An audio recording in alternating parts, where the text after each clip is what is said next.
Hello നമസ്കാരം, ഏവർക്കും പുതിയൊരിടിലേക്ക്. ഇന്ന് ഞാൻ വന്നിരിക്കുന്നത് ഗുരുവായൂർ അമ്പലനടയിൽ എന്ന ചിത്രത്തിൻ്റെ പ്രിവ്യൂ റിപ്പോർട്ടുമായിട്ടാണ്. വീഡിയോയിൽ വരുമ്പോൾ വീഡിയോ ലൈക്ക് ചെയ്യുക, ചാനൽ സബ്സ്ക്രൈബ് ചെയ്യുക. ഈ വരുന്ന മെയ് മാസം ധാരാളം ചിത്രങ്ങൾ OTT റിലീസ് ചെയ്യാൻ പോവുകയാണ്. നമ്മുടെ ചാനൽ ഭാഗം പരിശോധിച്ചാൽ നിങ്ങൾക്ക് കാണാൻ വേണ്ടി സാധിക്കുന്നതായിരിക്കും.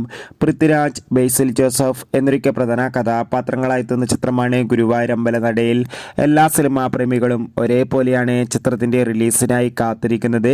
ചിത്രം മെയ് 16-ാം തീയതി, അതായത് നാളെ തിയേറ്ററുകളിൽ എത്തുമെന്ന് കൺഫേം ആക്കിയിട്ടുണ്ട്. ഇപ്പോൾ ഇതാ ചിത്രത്തിന്റെ ഏറ്റവും പുതിയ പ്രിവ്യൂ റിപ്പോർട്ടും പുറത്തുവന്നിരിക്കുകയാണ്. ചിത്രത്തിന് സർട്ടിഫിക്കറ്റ് ആണ് ലഭിച്ചിട്ടുള്ളത്. പ്രിവ്യൂ റിപ്പോർട്ടിൽ സൂചിപ്പിക്കുന്നത് ഗുരുവായൂർ അമ്പലനടയിൽ എന്ന ചിത്രം ഒരു മികച്ച കോമഡി എന്റർടൈൻമെന്റ് ആണെന്നും ചിത്രത്തിൽ ബേസിൽ ജോസഫിന്റെയും പൃഥ്വിരാജിന്റെയും നല്ല മികച്ച അഭിനയം കോമഡി രംഗങ്ങളും കാണാൻ വേണ്ടി സാധിക്കുന്നു എന്നും.